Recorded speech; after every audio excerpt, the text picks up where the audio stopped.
How is up, everyone? It's your boy, Sharp Teeth Girl, and today we're gonna do another fun and exciting episode of Fire Emblem Heroes Analysis. Today we'll be analyzing the new Sothis, the new Mythic hero that we'll be getting, and we're gonna talk about her banner in general. And joining back with us is our pal Spinning Shark. After a long hiatus, we can now talk a little bit about this thing together. I've been talking to myself this whole time. I feel really lonely. I'm so glad you're here with me today. So, what's going on? Yep, what's going on?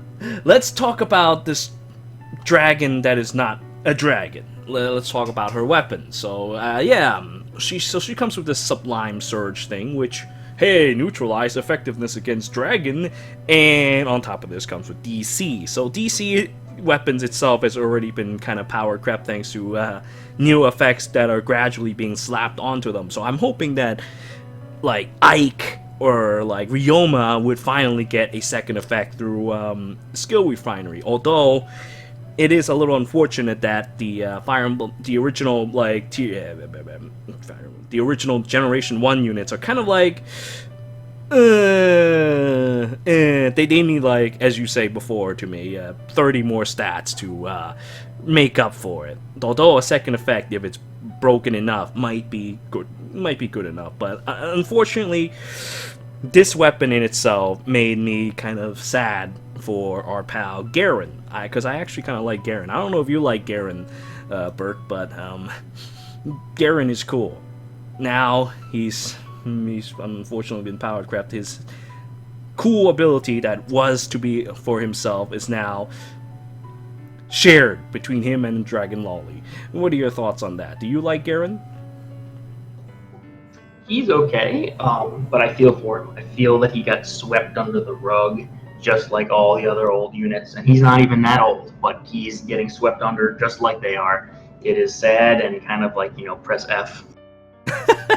Press F. Yeah, so, although we don't know the stats for her quite just yet, I'm sure they'll show up soon enough, I think that she's rather fast, and her defenses are no slouch either, because we're currently now dealing with Generation 3 BST, and we're nearing the end of Generation 3 as we speak, because the storyline for Book 3 is about to come to an end. In about November is when this year will come to an end for Fire Emblem Heroes, if I recall correctly. I think they start having new books and everything like that by November. So, as it is right now, she may have Lolly stat. She might have Lolly trainee dragon stats, like trainee boost. I don't think she should, but part of me feels like she's. Maybe. I actually don't think so, but maybe. You might be right on that. They could be trying to do that to make her more appealing, but right now, I think that she'll probably be sitting at 168 at the very least, BST. But 173 is very, very possible, because Corrin has 173, and she's infantry dragon like this as well, right? It's just infantry, so Yeah, they just made her into a trainee. If that's the case, we might even look at 178, but I honestly don't think it'll be 178. 173 is a likely chance. 168 above, definitely. But yeah, I think that currently as it stands, this character is very strong. Now, there is one problem with these Mythic Heroes, though, and that is that Mythic Heroes are actually kind of on the weaker end in terms of stats as well, despite what we just said. And that is because Duma, unless they might change it around later like that. Duma, or Pal, oh my god, how could I forget our flying lolly, bird lolly, Yun. Yeah. For a second there. They don't get any benefits from their blessings. I don't know if their blessings would share between one another. So say I have a Sothis and I have Duma. Oh, no, wait, she shares one with Yun. So if Sothis and Yun were to team up together, would they share buffs with each other? That is going to be key to how strong the Mythic Heroes are going to be. Because right now, currently, Mythic Heroes are buff givers. They don't get any benefits from it whatsoever. And what Yun has is that she can affect the map by reducing stats of all the enemies as long as their resistances are lower than her. And Duma can break buildings and also inflict damage, but he has this, his upheaval has a unique effect that only works during Aether Raids. So he has Aether Raids effects attached to them. Now, unfortunately... Yeah, garbage. Yeah, I know, right? Unfortunately, though, Sothis does not have any of that. Sothis has unique stuff of her own, but nothing like that. So, her weapon and her skill, Sirius, is pretty useful. I mean, like, boost damage by 30%. I mean, it's not recto astra like Aira has, but it does carry the ability to heal herself, which is kind of nice. And 30% is still no slouch, and I'm fairly sure she's fairly fast, and this will, although the damage won't be absolutely lethal or anything like that, I still think that it is a good complement to her character, especially if you were to look at her other kits. Now, going past attack speed solo, I'm sure we all know how that works, and Wrath, we have times pulse. Now, times pulse, that's scary. That's scary. So, since you're the one who brought it up, even though, you know, I already thought about it, I thought, when I first saw that, I was like, oh wow, there's like so many ways to abuse it. Let's go with your thoughts, your initial thoughts on times pulse right now. Well, the first thing I thought was, hey, look, if I get Witchy Wanded, I can actually get a charge back. And then you got Wrath, well, there's another charge back. So this could be somewhat built in to counter that. I mean, you know, I'm sure there are a gazillion interactions with Time Pulse that we have not had a chance to think about because there's a lot going on. But Witchy Wand is, for anyone that's, I mean, it's ridiculous. Like, I can't even explain how ridiculous it is. So anything that makes Witchy Wand less powerful is great.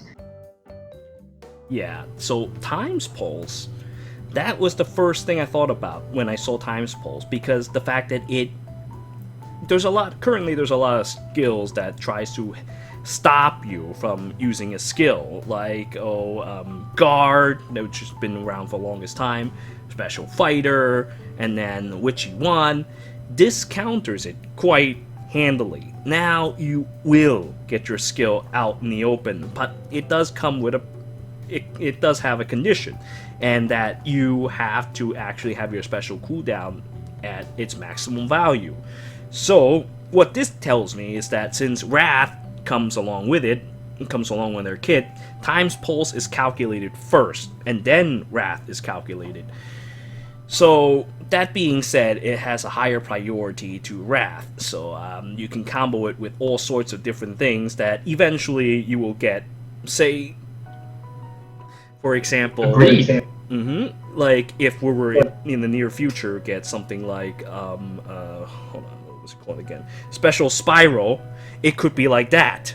It could, you know, Times Pulse would proc first, Special Spiral, although I highly doubt Special Spiral is ever going to be a CO, but still, just hypothetically, let's just put it that way.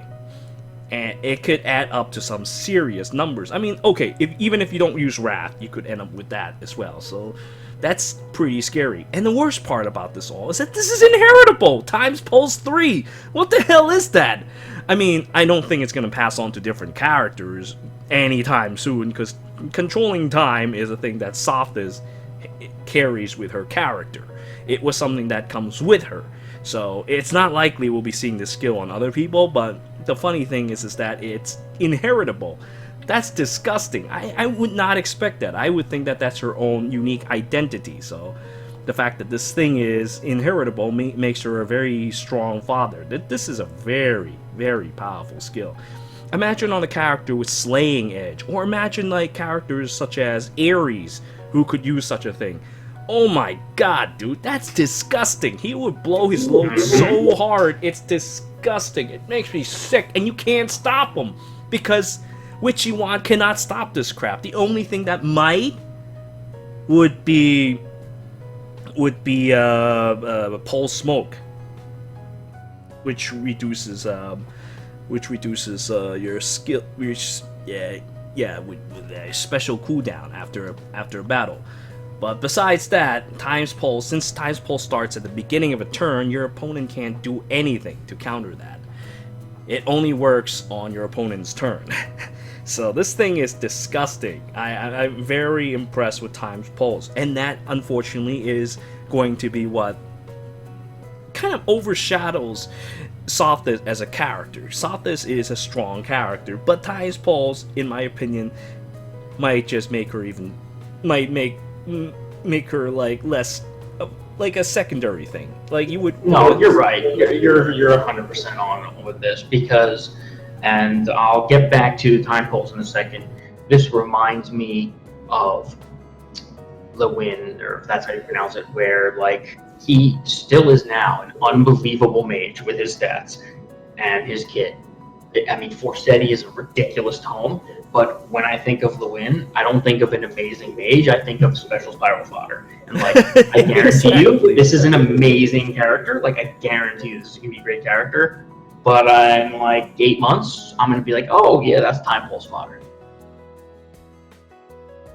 Even before then, she's Time Pulse fodder, which is kind of bad because I actually like Sothis. I mean, I haven't played 3 houses. I actually kind of like the character.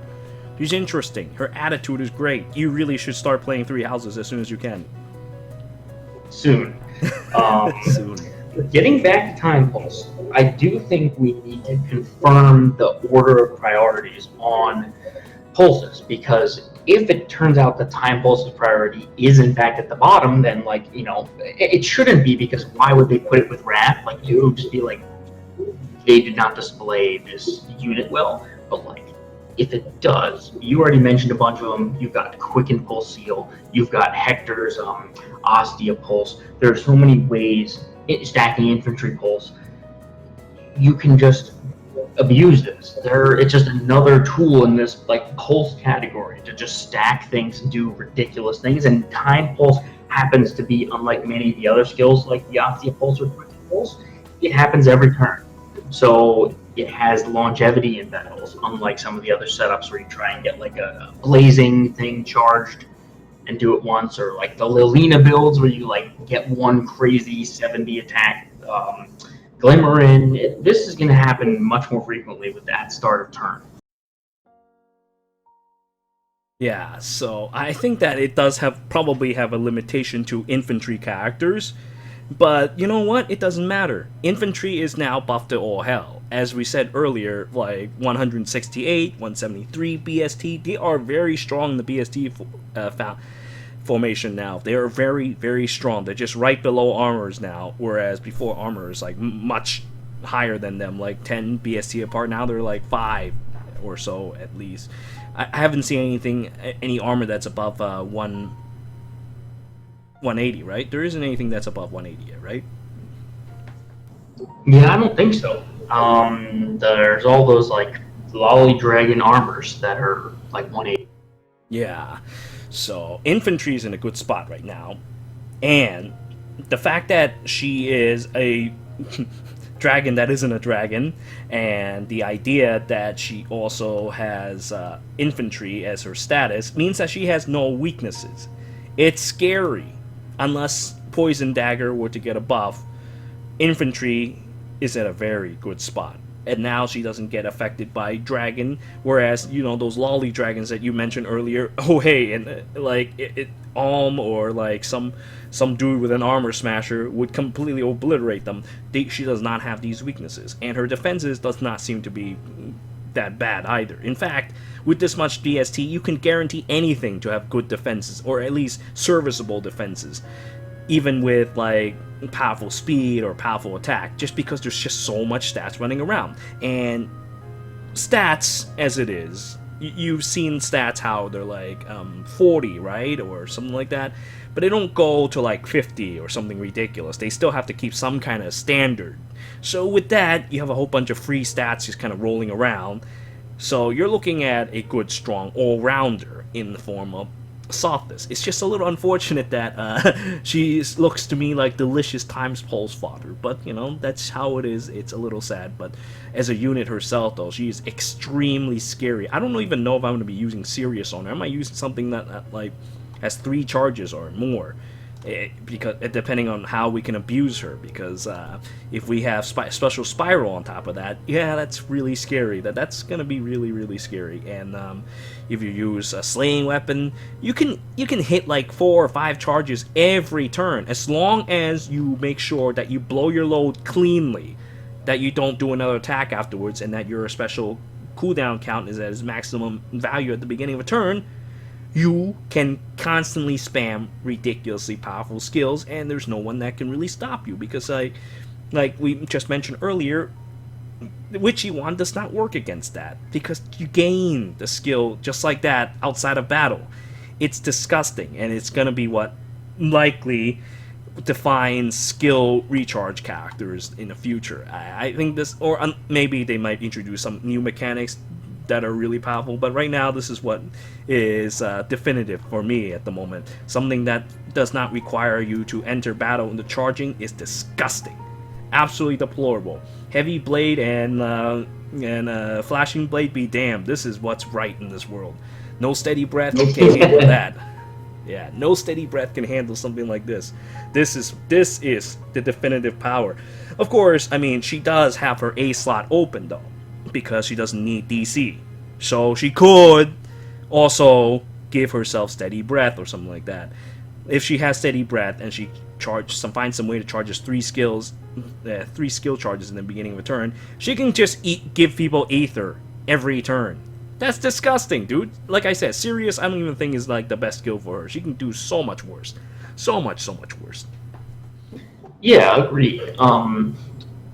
What I also find a little, it's not odd because it's hard to know without stats and looking at calculations, but the heal on Sirius possibly may work against Wrath. It depends. Like if she's like super squishy, completely aggressive, maybe the heal brings her back up enough to take another hit on the next round. But otherwise, the heal could actually take her out of Wrath range. So it's like I can't really even say until I've seen the numbers and what it looks like, but I am questioning whether Sirius is really the best special to use with Wrath, because healing just goes, bringing your HP up just goes against the idea of being less than a certain amount of HP. Yeah, I seriously think that Special Spiral is the way to go for Sothis. Of course, Special Spiral being such a premium, and she herself being such a premium, it's going to be a tough choice. You gotta really like the character. And right now, the matter is that if she benefits from Mythic stats from other things, because unfortunately Mythic does not work in anywhere else besides Aether Raids. So if you're going to get her, you're going to have to use her in Aether Raids.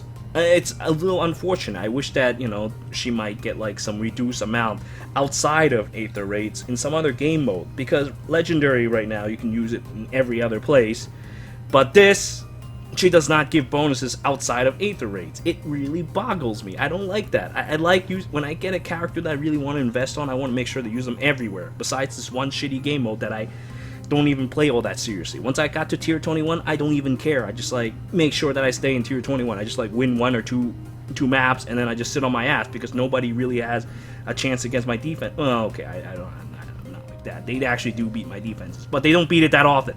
So I have an easy time just staying in tier 21. So I don't play Aether Raids all that much. So I want a character that if I'm going to invest on, that I can use elsewhere besides goddamn Aether Raids. Every time with this game is that they release like Aether Raid skills and such, and I'm like, that's disgusting. I don't care.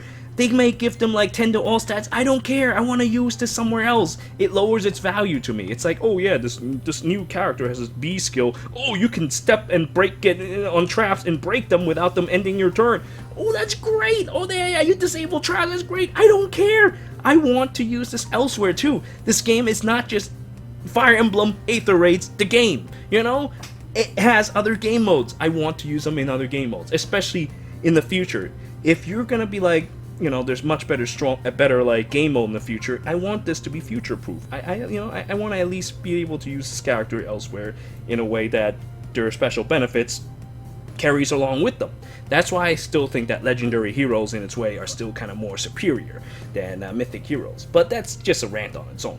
her buff is only like defense, right? I think it's an icon for defense or resistance. Doesn't matter. It's not all that great, but I hope that in the near future that mythic buffs will go to other places as well, or at a reduced quantity, and maybe hopefully mythic heroes can receive mythic buffs from other characters or legendary buffs from other legendary heroes. Something that will make them more than just the giver. They have to give and receive. You know what I mean? But I apologize for talking to you about that. Well, I mean, I agree with you, and I think that actually could be a separate entire topic because it's pretty stupid that they've done that. But I think to briefly make a point on it, the proper way to do it is what they did with Yoon, which is that they made a skill that was geared towards that mode without it being exclusive to that mode. Her skill that affects columns is clearly geared towards Aether Raids, but it's not limited to Aether Raids. It still affects other modes, but it still works. Like, I use my Yoon all over the place. Like, yeah, the blessings don't work, but like, look at Duma's thing. It's like, oh, you're in this mode, break this building. Like, well, that's just dumb. Or like we were saying, like, plus 10 all stats, only Aether Raids. Like, well, I don't care. I don't really play Aether Raids. I'm never gonna summon this. Like, they should have just made more skills that worked better in that mode, but weren't limited to that mode. That's what they should have done. You're right about that. But anyway, I apologize. I think we might have gone a little further than we should have, and I used up more of your time. So, do you think there's anything else you want to say about Sothis that we haven't already talked about? No. I mean, it'll just depend. Like, we'll have to see what happens when we figure out the exact priority on the pulses and like which one goes when. Like that will be. Indeed. Alright, now let's talk about the banner real quick, and then we'll stop with this little analysis. So, red and colorless, no doubt, everybody knows, is pretty much the strongest in this legendary. You get red for male Byleth, you get Sothis, and you also get legendary Marth. All very powerful characters.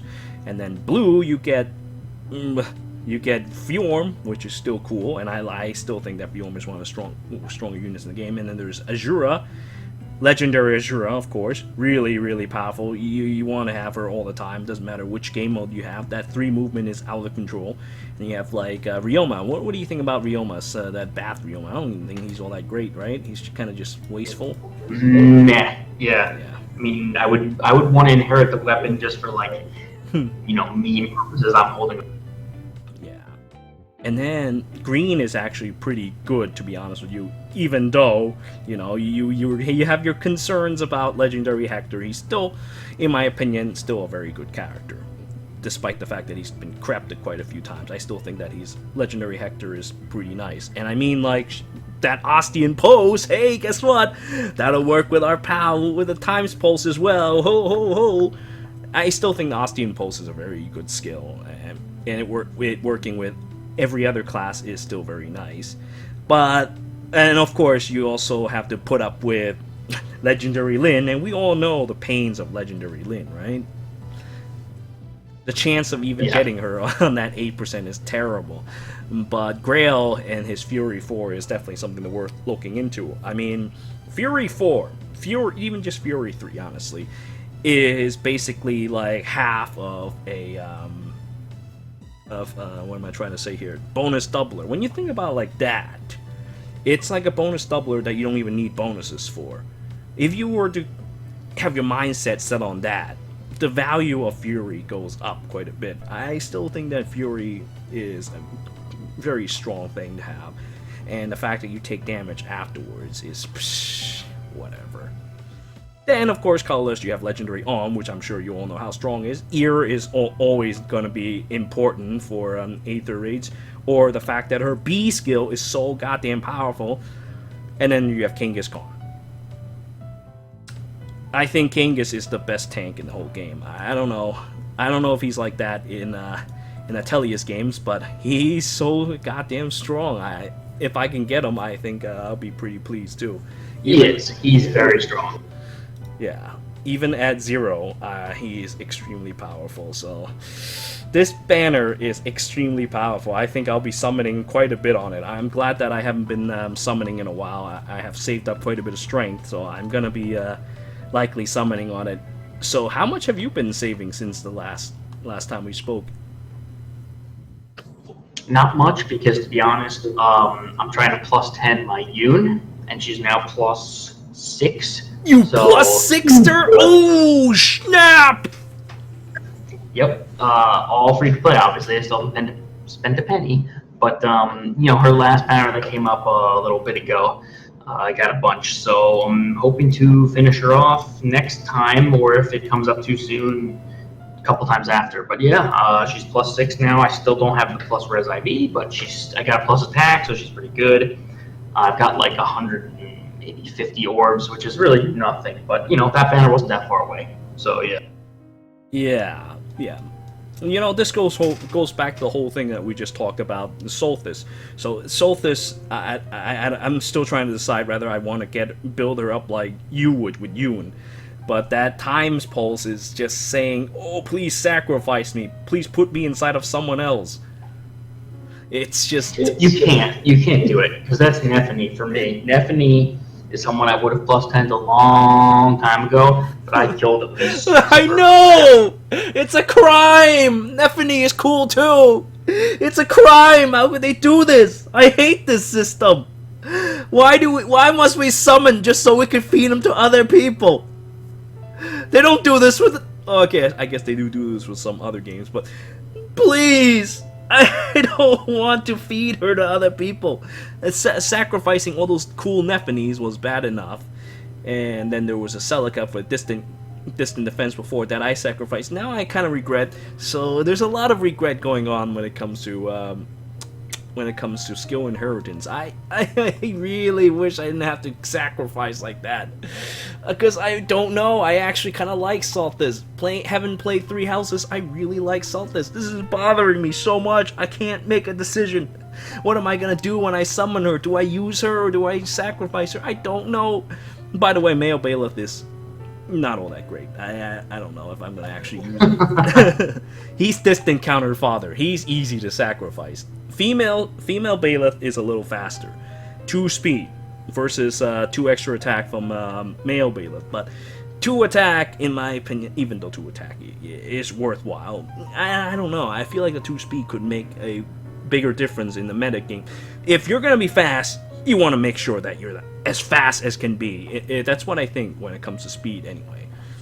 But anyway, I think I've digressed. I've spent way too much time on this. What do you think? Do you have anything else you want to add about the banner and Sothis in general, or should we end it with that for today? I would say summon for her and hang on to her. And I unfortunately, I don't think you're going to get Time Pulse anytime soon. Same way it took forever to get another Source of Wrath. But, like, you know, it will happen eventually. So if you really like her, be patient. And, like, eventually we'll get another Time Pulse. And then you can use those, you know, it depends on how badly you want to play with that tool now. So we'll see. But that's for you to decide. Okay. I'll do my best! I'll do my best! Okay, well, that's about it for today's episode of Let's Analyze. It's your boy, Sharp Teeth Girl, and my buddy, Spinning Shark. Until next time.